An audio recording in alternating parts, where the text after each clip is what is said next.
नमस्कार मित्रांनो, स्वागत आहे तुमचं DSP गोट फार्म बीड या यूट्यूब चॅनलमध्ये. माझं नाव आहे सिद्धार्थ पवार. आपण तुम्हाला आज जे दुष्काळामुळे आपली जी चारा पिकं लागवड केलेली जी जळालेली आहेत ते दाखवणार आहे. आपल्या जी शेळी पालनाच्या सुरळीत चाललेल्या व्यवसायामध्ये जे निसर्गाने केलेली थोडीशी बाधा म्हणता येईल किंवा आपलं केलेलं नुकसान म्हणता येईल ते तुम्हाला दाखवतो मी आज. आपण भरपूर चारा पिके वगैरे ते लावली होती. सोबाबळ, नेपियर, हादगा, शिवरी असे बरेच प्रकारचे चारा आपण पिकं लावली होती. ते पूर्णपणे जळून गेलेत. फक्त त्याच्यातली आपल्याला सोबाबळी थोडीशी ओली राहिलेली. 2 वर्ष झालं पाऊस नाही. मित्रांनो, गेल्या वर्षी पाऊस पडला होता, ह्या वर्षी पाऊसच नाही आमच्याकडे. तुमच्याकडे असन का नाही ते माहीत नाही, तुम्ही कमेंट करून सांगा. आमच्याकडे तर बिलकुल पाणी नाही, आम्हाला टँकरने पाणी आणावं लागत आहे. तुम्हाला दाखवतो मी आता. तुती लागवड केलेली जळालेली आहे, नेपियर लावलेलं टोटल जळलेलं आहे. आपल्या फक्त सुबाबळ लावलेली, शिवरी पण जळून गेलेली. टोटल आपलं काहीच राहिलं नाही. शेवग्याची एक थोडीशी झाडं राहिलेली आहेत, शेवगा पण लागवड केली. ते आपण तुम्हाला ते पूर्णपणे दाखवतो मी. तरी पण आपण खचलेलं नाही बरं का मित्रांनो. आपण बाटूक कडबा वगैरे जमा केलेले आहे. त्याच्यामुळे मित्रांनो, जरी निसर्गाने थोडंसं खालीवर चलबिचल केली तरी पण आपण खचायचं नाही व्यवसायामध्ये. जर आपण थोडंसं जरी खचलो तरी व्यवसाय मग पुढं जात नाही बरं का मित्रांनो. त्याच्यामुळं बिलकुल खचायचं नाही. सुका चारा जरी असला तरी काय अडचण येत नाही. ओला चारा असावा असं काही नाही. तर मित्रांनो, तुम्हाला दाखवतो मी आपले टोटल चारा पिके ती कशी आहेत ती. तर मित्रांनो, हे आहे सुबाबळ. त्याच्या बाजूला जी लाईन दिसते ती शिवरीची लाईन, त्याच्या पलीकडे दिसतोय ना शेवगा आहे. असे आपण भरपूर सुबाबळ, शेवगा, तुती, नेपियर, अजून हादगा बऱ्याच प्रकारचे चारा लावले होते. पण यावर्षी दुष्काळ पडल्यामुळे मित्रांनो, हे आपल्याला जे हिरवगार वगैरे दिसतंय हे टोटल जळून गेलेलं आहे बरं का मित्रांनो. वाळून गेले पाण्यामुळे. हे बघा, इथं होती आपली ही तुतीची लाईन. हे बघा, ही तुतीचे खोडं बघा कटिंग केलेले आपण. नंतर त्याला फुटले पण ते जाग्या जळून गेलेले.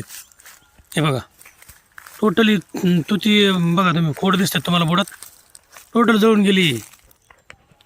काहीच राहिलं नाही. आमच्याकडे भयंकर दुष्काळ पडला आहे मित्रांनो, अवघड झालेलं आहे.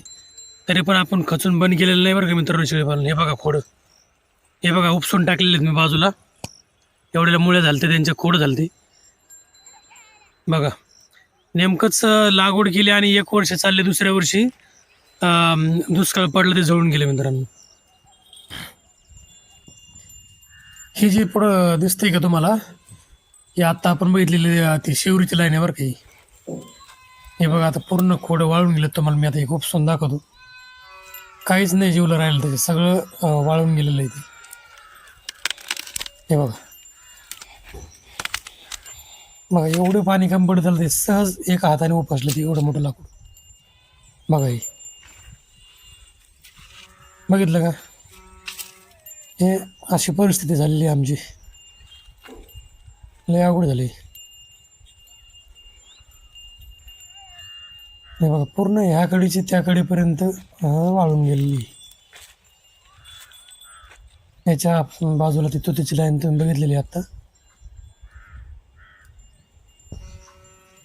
आता इकडे बघा, आता ह्या बाजूला आपल्या इथं जवळच विहीर आहे बघा. इथं चंदनाचं झाड लावलेलं आहे आपण, चंदनाचं झाड. त्याच्याच बाजूला बघा, हे सोबाबळीचं किती मोठं खोड झालेलं आहे. इथे हे जे मोठं झाडाचं खोड दिसतं हे पण सगळे सोबाबळीचेच झाड आहेत. याच्या बाजूने पण आपण इथं सोबाबळीचं बी टाकलं होतं गेल्या वर्षी, पण ते पाऊस कमी असल्यामुळं थोडंसं उगलेलं आहे बघा. ते तुम्हाला थोडं थोडं दिसत असेल ना, थोडं थोडं 2-2, 3-3 फूट आलं की ते पाणी कमी पडलं. बघू शकता, आहे का, विहिरीत पाणीसुद्धा नाही राहिलं. किती खोल पाणी गेलं, एकदम बुडात गेलेले. ते पाणी पण किती खराब झाले बघा. हे बघा, पूर्ण शेवाळ तयार झाले त्याच्यात, एकदम खराब झालेलं आहे पाणी.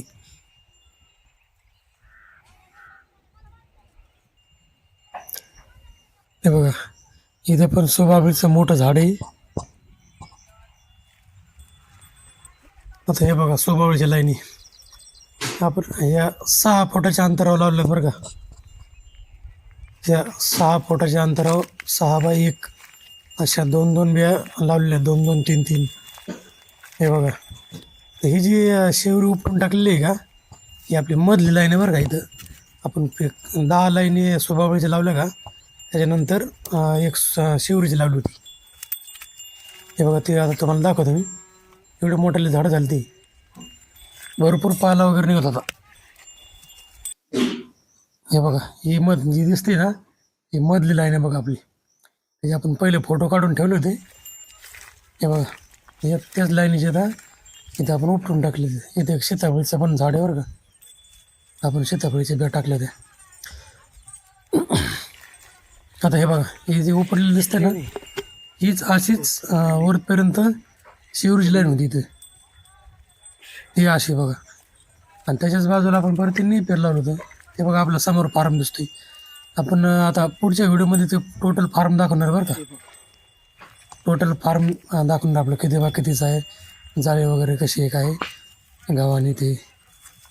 हे बघा, आता नेपियरची लाईन, तिथं लगेच सुबाबळीची, त्याच्या बाजूला परत लगेच नेपियरची लाईन. हत्ती गवत, नेपियर. हे बघा, पावना गवताच्या बाजूला आहे तिकडं, ते एकदम जवळून गेले आता. हे बघा, हे पण, हे बघा तुम्हाला खोड दिसत असतील, जळलेले खोड. ते कडेपर्यंत तशीच लाईन आहे ती. हे बघा, त्याचं झालं की लगेच सुबाबळ परत नेपियरची लाईन. बघा, तसं आपण मधल्या जागेत सुद्धा त्याचा वापर केला. हे बघा, परत इकडं. हे बघा, पूर्ण असं जळून वाळून गेलेलं आहे. आपण आता ह्या वर्षी पाऊस आला की परत तयारी करणार, जे आपण तुम्हाला ते त्याचा व्हिडिओ नंतर टाकेलच मी.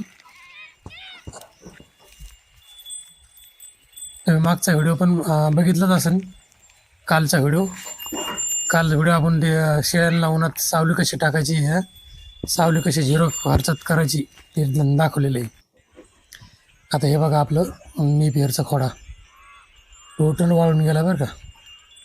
बघा, सगळा वाळून गेला. एवढा मस्त होता ना, पण पूर्ण वाळून गेलेला आहे. काय करणार, त्याला पाणीच नाही द्यायला. टँकरने पाणी, आता याला टँकरने पाणी द्यायचं म्हणलं तर हे परवडणार नाही आपल्याला. आपण फक्त शेळ्यांपुरतं पाणी आणू शकतो, रानात भिजवायला टँकरने पाणी आणू शकत नाही. आमच्याकडे 1,500-2 हजार रुपये टँकर लागतात. हे बघा, इथं पण वाळून गेलेलं आहे. आता हे मोठं शेवग्याचं झाड होतं का, ते दिसत होतं आपलं, ते पण तोडून काढले बरं का आपण. त्याला परत फुटे फुटले तर ते लिंबाचे झाडं पाठीमागं दिसत होते का, हे खोड ते लिंबाचंच आहे. हे जे दिसतंय ते खोड. हे बघा, इथं पण माझ्याकडे सुबाबळ टाकलेली आहे. हे सुबाबळचं मोठं खोड आहे. पलीकडे पेरूचं झाड आहे. आपण इथं नंतर पुढच्या वर्षी पूर्ण ह्या झाडापर्यंत कंपाऊंड मारणार आहे. इथं पण बघा, ते 2 लिंबाचे झाडं दिसत ना, हे दुसरा लिंब आहे. हे बघा, इथपर्यंत कंपाऊंड मारणार आहे आपण पुढच्या वर्षी. इथं पण पेरूचं झाड लावलेलं आहे, कढीपत्त्याचं झाड आहे, त्याच्या बाजूला परत आंब्याचं झाड आहे. हे बघा, लय पेरू देत बरं का मित्रांनो. आपल्या मित्रांनी दिलं तर, आता त्याची जात वगैरे माहीत नाही मला. इथं चिंचाचं झाड लावलेलं आहे. आपण झाडं भरपूर लावून ठेवलेले आहेत. त्याच्या बाजूला बोरीचं पण झाड आहे, जेणेकरून आपल्याला नंतर भविष्यात 2 वर्षांनी 3 वर्षांनी भरपूर अशी सावली होईल. हे बघा, शिवरीचं बी टाकलेलं उगलं होतं, ते पण वाळून गेलं. बघा, इथं शेवग्याचं झाड लावलं आपण फार्मच्या शेजारी चिटकून, जेणेकरून आपल्याला सावली पण होईल आणि त्याचा पाला शेळ्यांना वापरता येईल, शेंगा आपल्याला वापरता येईल. इथं सुबाबळीचं झाड आहे, ते पण आपण मोठं करायला लागले सावलीसाठी. हे बघा, आपल्या व्हिडिओच्या नादात आपलं आंब्याचं झाड खाल्लेलं आहे बरं का शेळ्यांनी. हे बघा, इथं आंब्याचं झाड होतं, आपण खाली व्हिडिओ दाखवपर्यंत शेळ्याने ते झाड खाऊन घेतलेले. तर मित्रांनो, तुम्हाला व्हिडिओ कसा वाटला एक कमेंट बॉक्समध्ये कमेंट करून सांगा. व्हिडिओला शेअर करा. चॅनलला नवीन बघणाऱ्यांनी सबस्क्राईब करून घ्या. पुढच्या व्हिडिओमध्ये बघणारे मित्रांनो आपण आपला हा संपूर्ण फार्म. तर मित्रांनो पुढचा व्हिडिओ पाहायला विसरू नका. धन्यवाद मित्रांनो.